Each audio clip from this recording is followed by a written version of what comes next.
I love you two. আমি তোমাকে ভালোবাসি। আই লাভ ইউ টু মেরে বাপ। আমি তোমাকে লাভ করি। क्या माल है यार। এই শোরের বাচ্চা, এই বাস্টার্ড! কি বললি? এই এই কুত্তার বাচ্চা, এই তুই কি বললি? তুই কি বললি? বন্ধুরা এরা কি করছে, মার করছে না একজন আরেকজনকে কুতু কুতু দিচ্ছে?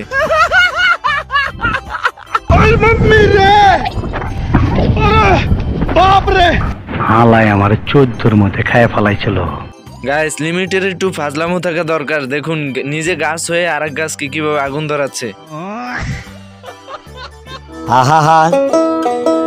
আমি পারি না আর পারি না। আল্লাহর গজব করবে আপনারা যা শুরু করে দিয়েছেন। গাইস এই কাককে দেখুন, এই কাকটি সবাইকে সতর্ক করে দিচ্ছে যাতে সবাই সবার স্থান মতন ঢুকে পড়তে পারে। গাইস এই ফুলগুলোর পানি নিবানো স্টাইল দেখে আপনিও পেতে দিবেন না, সরি হেসে দিবেন। গাইস এই পোকাটার অবস্থা দেখুন। গাইস এই সর্বপ্রথম দেখলাম যে আগুনের হাত পা আছে। এই বলদে দৌড়াচ্ছে, সাথে তার শিকড় বাকড় দৌড়াচ্ছে। মানে কি বলবো, এক একজনে এক এক তালে আছে। এ আছে আগুন নিবানোর ধান্দা, আর একে তো আগুনে ধরেই ফেললো। এই মালেরা যাচ্ছে আগুন নিবাতে, কিন্তু আগুন নিবাতে পারে কিনা সন্দেহ। কিন্তু আগুন আর নিবাতে পারলো না, বাসাটাই পুড়ে ফেললো।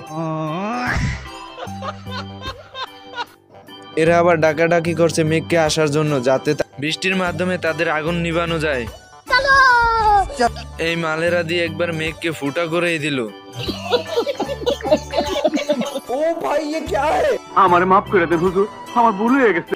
আগুনটি নিভে যায় আর পরিবেশ আগের মতন হয়ে যায়। আর ভিডিওটি ভালো লাগলে অবশ্যই লাইক, কমেন্ট এবং সাবস্ক্রাইব করে দিবেন।